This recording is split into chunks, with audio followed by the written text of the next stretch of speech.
Hello student, welcome in my class. Student, आज की class में हम डी मॉयवर प्रमेय का प्रयोग करना सीखेंगे। इसके लिए हमने यहाँ एक प्रश्न लिखा है जिसमें हमें इस लेफ्ट हैंड साइड की वैल्यू राइट हैंड साइड के इक्वल दिखाना है। तो हम स्टार्ट करते हैं। सबसे पहले हम यहाँ ये लेफ्ट हैंड साइड में जो 1 प्लस साइन फाई है, इस 1 प्लस साइन फाई को इस प्रकार लिखेंगे। 1 plus sine phi equals to लिखेंगे 1 प्लस साइन फाई को लिख रहे हैं cos pi by 2 minus phi. Cos pi by 2 minus phi sine phi होगा। इसके बाद अपने पास एक हाफ एंगल का फॉर्मूला है। कॉस थीटा इक्वल्स टू होता है 2 cos square theta by 2 minus 1।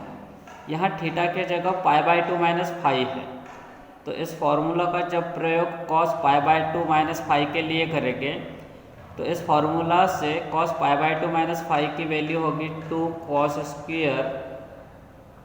यहाँ थीटा बाय 2 के जगह आएगा pi by 2 minus phi by 2। ये थीटा हो गया और अपॉन में 2 माइनस 1। यहाँ हम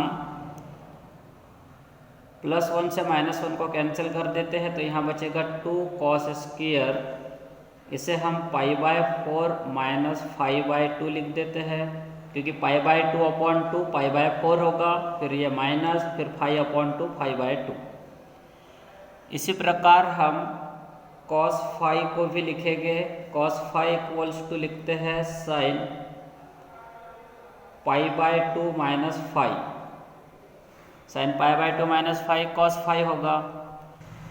अब इसके बाद साइन थीटा का हाफ एंगल वाला फॉर्मूला यूज करते हैं। साइन थीटा इक्वल्स टू होता है 2 sine theta by 2 into cos theta by 2। इस फॉर्मूले का प्रयोग sine pi by 2 minus phi के लिए करते हैं। मतलब यहाँ थीटा के जगह पाई बाय 2 माइनस फाई है, तो इस फॉर्मूला का प्रयोग करके हम इसका मान इस प्रकार लिखेंगे 2 साइन थीटा बाय 2 के जगह आएगा pi by 2 minus phi by 2 into cos, यहाँ पर भी पाई बाय 2 माइनस, इसको इस प्रकार लिखते हैं। यहाँ जगह कम पड़ रही है इसलिए अपन नेक्स्ट रो में लिखते हैं इसे। ये होगा 2 साइन, ये हो जाएगा अपना थीटा बाय 2। साइन थीटा को 2 sine theta by 2 into cos theta by 2 लिख सकते हैं। ये अपना थीटा कहलाएगा, तो ये साइन थीटा के फॉर्म में होगा। ये मतलब ये थीटा के जगह पाई बाय 2 माइनस फाई है। साइन थीटा को हम 2 साइन थीटा बाय 2 लिख रहे हैं। थीटा की जगह पाई बाय 2 माइनस फाई है, तो ये pi by 2 minus phi by 2 होगा। इंटू में यहाँ आएगा कॉस थीटा बाय 2। थीटा के जगह पाई बाय 2 माइनस फाई है, तो ये pi by 2 minus phi by 2 होगा। इसे आगे बढ़ाते हैं। ये होगा 2 साइन पाई बाय 2 बाय 2 लिखेंगे तो ये पाई बाय 4 होगा। फिर माइनस फाई अपॉन 2 लिखेंगे तो ये फाई बाय 2 होगा। फिर ये cos pi by 4 minus phi by 2। इसके बाद हम इस क्वेश्चन में इसकी लेफ्ट हैंड साइड लेके चलते हैं और राइट हैंड साइड लेके आते हैं। तो अब यहाँ लिख देंगे हम, अब left hand side equals to 1 plus sine phi plus iota cos phi upon 1 plus sine phi minus iota cos phi. ये लेफ्ट हैंड साइड लिख दिया हमने। अब यहाँ पर 1 प्लस साइन फाई के जगह हम 1 प्लस साइन फाई की ये वैल्यू रखेंगे जो हमने यहाँ निकाल के रखी है। 1 प्लस साइन फाई की वैल्यू है 2 cos square pi by 4 minus phi by 2। तो इसके जगह हम 2 cos square pi by 4 minus phi by 2 लिखेंगे। इसी प्रकार हम कॉस फाई के जगह कॉस फाई की वैल्यू ये लिखेंगे, जिससे हमें लेफ्ट हैंड साइड की वैल्यू इस प्रकार मिलेगी। 1 प्लस साइन फाई की जगह लिखेंगे हम 2 cos square pi by 4 minus phi by 2। ये 1 प्लस साइन फाई की वैल्यू है, प्लस के बाद ये आयोटा लिखेंगे हम, और आयोटा के बाद कॉस फाई की वैल्यू। कॉस फाई की वैल्यू है 2 sine pi by 4 minus phi by 2 into cos pi by 4 minus phi by 2। इसी प्रकार हम हर में भी मान रखेंगे। 1 प्लस साइन फाई के जगह लिखेंगे 2 cos square pi by 4 minus phi by 2। फिर ये माइनस आयोटा लिख देते हैं और कॉस फाई का मान फिर से लिखेंगे यहाँ 2 sine pi by 4 minus phi by 2 into cos pi by 4 minus phi by 2। और ये पूरे ब्रैकेट की घात n है, पूरे ब्रैकेट की घात n दे देते हैं। इसके बाद इसे और आगे हल करते हैं।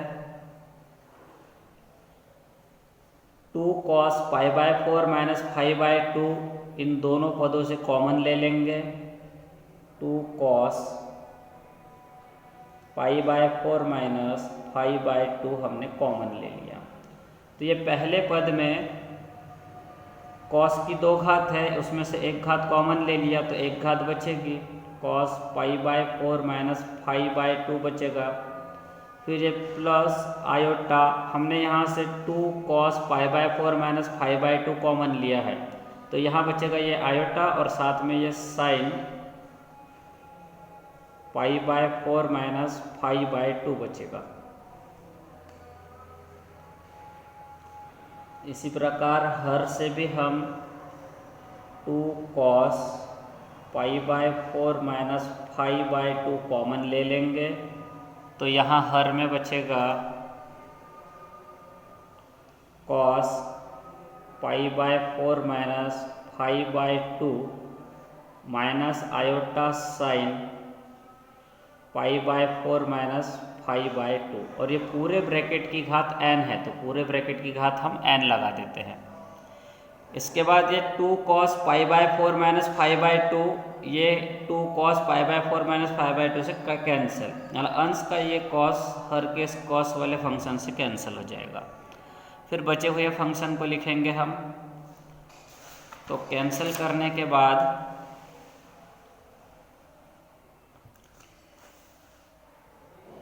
लेफ्ट हैंड साइड में, कैंसिल करने के बाद नेक्स्ट स्टेप में जो बचेगा उसको हम लिख रहे हैं cos pi by 4 minus phi by 2 plus iota sine pi by 4 minus phi by 2, इसकी पावर n बचेगा।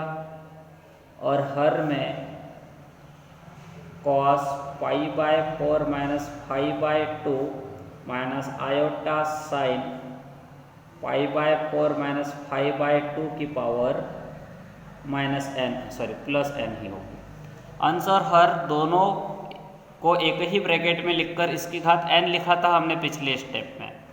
अब उस घात n को अंश में अलग से लिख दिया और हर की घात में अलग से लिख दिया।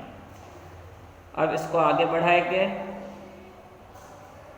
Cos pi by 4 minus phi by 2 plus iota sine pi by 4 minus phi by 2 और इसकी घात है n। इस ब्रैकेट को भी ऊपर लिख रहे हैं। जब इस ब्रैकेट को ऊपर लिखेंगे तो ये घात n के जगह घात माइनस n हो जाएगी। तो ये होगा cos pi by 4 minus phi by 2 minus iota sine pi by 4 minus phi by 2 और पूरे की घात यहाँ माइनस n। अब हम यहाँ दोनों ब्रैकेट में डी मोइवर प्रमेय लगाते हैं। तो डी मोइवर प्रमेय के अनुसार ये जो घात है, ये घात कॉस और साइन के एंगल के साथ लिखी जाएगी। तो हम यहाँ घातों को साइन और कॉस के एंगल के साथ लिख देते हैं। ये कॉस, ये n लिख दिया और साथ में ये कॉस का angle pi by 4 minus phi by 2। फिर प्लस आयोटा साइन, ये घात लिख दिया और घात के साथ ये साइन का कोण लिख देते हैं। और इसी प्रकार हम दूसरे ब्रैकेट में भी करेंगे। दूसरा ब्रैकेट यहाँ लिख देते हैं, cos माइनस n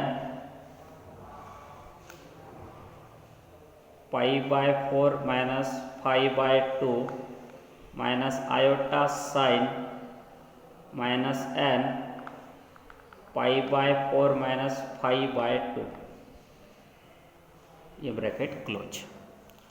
तो इस प्रकार हमने यहाँ de Moivre प्रमेय अप्लाई किया है और इस घात को cos और sin दोनों के एंगल के साथ लिख दिया।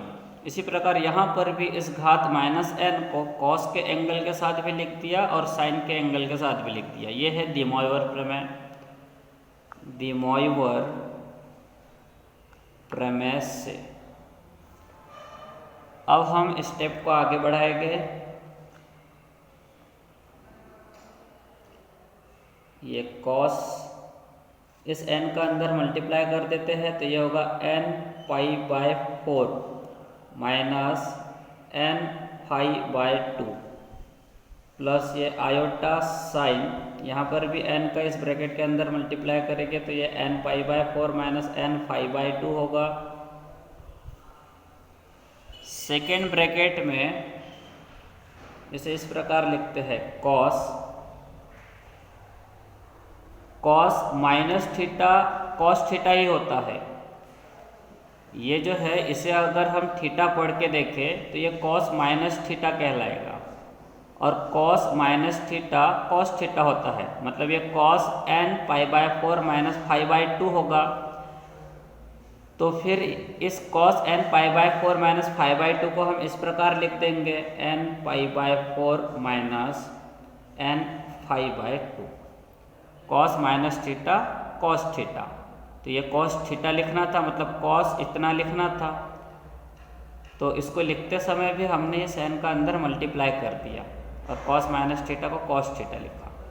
लेकिन sin minus theta minus sin theta होता है, मतलब ये sin साथ में ये माइनस और ये टोटल कंटेंट अपना थीटा होगा। तो ये sin माइनस और ये टोटल थीटा है।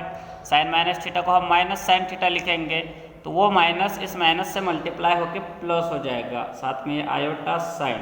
अब यहाँ थीटा लिखना बाकी है, तो ये जो थीटा का ये जो मान है अपना, इसमें हम n का अंदर मल्टीप्लाई करके लिखेंगे इसको, n π/4 माइनस n 5/2।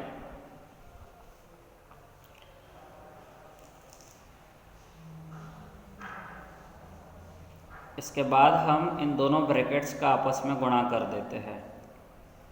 ये पहले पद का गुणा इसके पहले पद के साथ, मतलब cos n π/4 माइनस n। अच्छा, यहाँ पर देखो, यहाँ पर ये दोनों ब्रैकेट सेम टू सेम है। ये दोनों ब्रैकेट यहाँ सेम दिख रहे हैं, तो इन ब्रैकेट्स को हम इस प्रकार भी लिख सकते हैं, cos n π/4 minus n 5/2 plus iota sine n π/4 minus n 5/2 पूरे ब्रैकेट का स्क्वायर। दोनों सेम ब्रैकेट है तो दोनों का मल्टीप्लाई इस ब्रैकेट का स्क्वायर होगा। यहाँ फिर से de Moivre प्रमेय लगाएंगे और फिर से इस घात को हम cos और sin के एंगल के साथ लिख देंगे। तो ये होगा cos 2 और ये cos का angle n π/4 minus n 5/2 plus iota sine, इस घात को भी हम यहाँ लिख देंगे sin के एंगल के साथ। तो हमें ये स्टेप मिलेगी ऐसा लिखने पर। इसके बाद हम इस घात ये जो 2 है, इस 2 का हम ब्रैकेट के अंदर मल्टीप्लाई कर देते हैं। तो जब 2 का मल्टीप्लाई इस फर्स्ट टर्म के साथ करेंगे तो हमें यहाँ n π/2 मिलेगा, फिर माइनस 2 इंटू n 5/2, ये 2 से 2 कैंसिल होगा, यहाँ बचेगा n 5 प्लस आयोटा साइन 2 का फिर अंदर मल्टीप्लाई करेंगे तो 2 का अंदर मल्टीप्लाई करने के बाद यहाँ मिलेगा हमें n π/2 माइनस ये n 5 होगा। तो इसके बाद देखो हमें जो प्रूफ करना था वो प्रूफ हो चुका है। ये अपनी राइट हैंड साइड है। ये था अपना क्वेश्चन। इस क्वेश्चन में हमें लेफ्ट हैंड साइड की वैल्यू राइट हैंड साइड की इक्वल दिखाना था। हम लेफ्ट हैंड साइड लेके चले और सॉल्व करने पर हमें ये राइट हैंड साइड मिल गई। मतलब अपना ये क्वेश्चन प्रूफ हो चुका है। तो इस प्रकार से इसमें डी मॉइवर प्रमेय का यूज करके इस क्वेश्चन को प्रूफ करना था हमें। और ये अपना क्वेश्चन यहाँ पर प्रूफ हो चुका है, राइट हैंड साइड मिल चुके हैं। इसके बाद हम आज के लिए इतना ही, अगली क्लास में देखते हैं